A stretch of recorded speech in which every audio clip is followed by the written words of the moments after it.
So we had the privilege of the presence of the National Security Advisor, Jake Sullivan. He was in attendance at that meeting.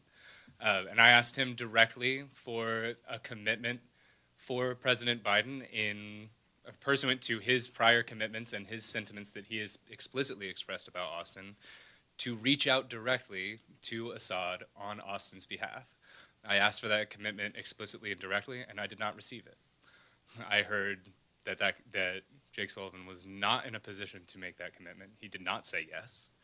And I found that to be a striking response, given what we have heard from the president himself about the ceaseless efforts that he has encouraged his administration to take in order to free Austin. So that was the question that I put forward. That was the answer that I received. And I had hoped for more. I had hoped for a direct commitment for that conversation to take place. How old are you, Jake? I'm 36. How old were you when Austin was? That should be fairly easy math, right? 24?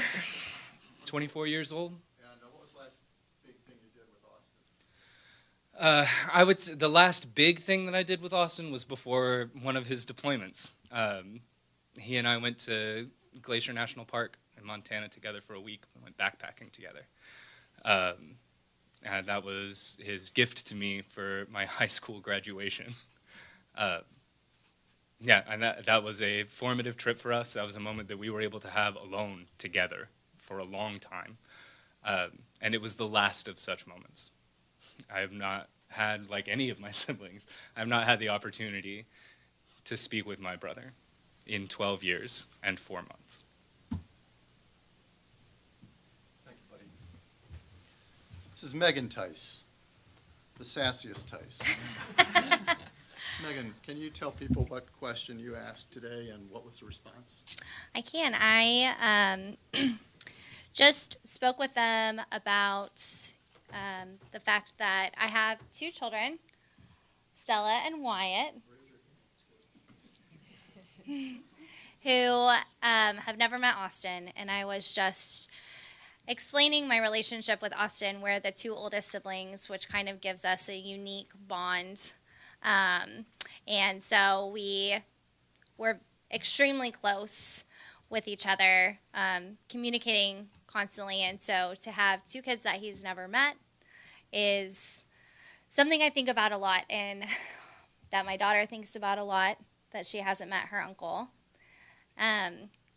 So I asked them, you know, in the meetings that we had on Thursday and again today, we heard a lot about what's going on in the region, and there was a lot of this sense that we needed to wait and see how everything played out before they could take any kind of action.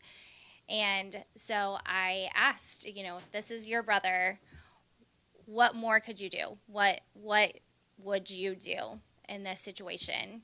Because it feels like y'all are waiting to see what happens before you can take any further action, which just is extremely disheartening to hear.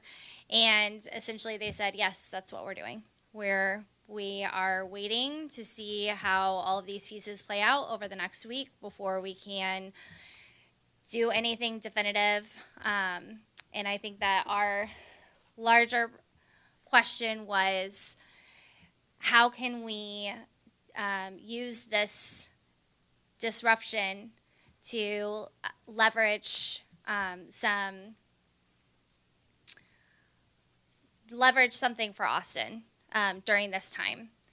And unfortunately, they didn't have much answer to that at all.